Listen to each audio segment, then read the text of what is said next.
శ్రీకాకుళం జిల్లా పొందూరు మండల కేంద్రంలో అగ్రహారం వీధిలో వెలిసి ఉన్న సంతోషిమాత ఆలయం 40వ వార్షికోత్సవ వేడుకలు ఘనంగా జరిగాయి.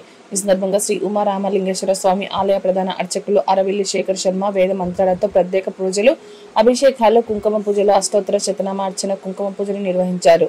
వార్షికోత్సవం పాటు శ్రావణ మాసం పురస్కరించుకుని ఆలయ ప్రాంగణం భక్తులతో కిటకిటలాడింది. వేకువజాము నుండి మహిళలు ఆలయం వద్దకు బారులు తీరారు.